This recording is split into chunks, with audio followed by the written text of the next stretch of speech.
1 मे 1853 रोजी रहमतपूर नगर परिषद ही अस्तित्वात आली. ज्यावेळेस कुठेही नगर परिषद म्हणजे मुंबईमध्ये सुद्धा नव्हती, तेव्हा म्हणतात बेळगावमध्ये नव्हती, कराचीमध्ये नव्हती. इंग्रजांनी ही एक जुनी नगर परिषद अस्तित्वात तेव्हा आणली. हा त्याचा इतिहास आहे. आता विषय असा आहे की आपण वेगवेगळ्या प्रकारे मतचोरी होताना पाहतो. मतदारसंघ बदलण्यात येतात काही सत्ताधारी पक्षांच्या सोयीसाठी हे आपण पाहतो. याच्यामध्ये दुबार मतदार, बोगस मतदार याच्या विषयासंदर्भात अनेक जण आता आपण बोलताना बघतो आणि तशा बोगस मतदार याद्या आक्षेप त्याच्यावर घेण्यात आलेले आहेत.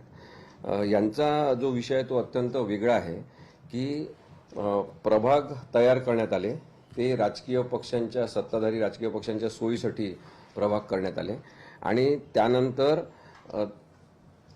त्या प्रभागांमध्ये जे मतदार आपले नाहीत, त्यांची नावं डिलीट करता येत नाहीत, तर त्यांना वेगळ्या प्रभागामध्ये शिफ्ट करायचे प्रयोग सुरू झालेले आहेत.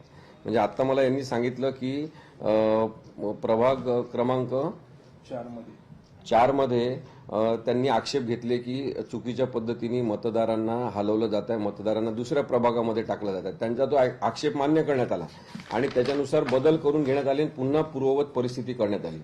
तसंच मग त्यांनी प्रभाग नंबर 9 मध्ये रहमतपूर नगर परिषदेच्या प्रभाग नंबर 9 मध्ये घोटाळा आहे आणि तिथले काही जण मतदार हे दुसऱ्या प्रभागामध्ये हलवण्यात आलेले आहेत अशा प्रकारचे आक्षेप घेतले.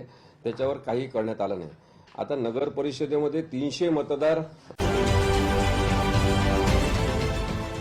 देश विदेशातील प्रत्येक घडामोडींचे लाईव्ह अपडेट मिळवण्यासाठी आता साम टीव्हीच्या सर्व सोशल मीडिया प्लॅटफॉर्मला लाईक, फॉलो आणि सबस्क्राईब करा.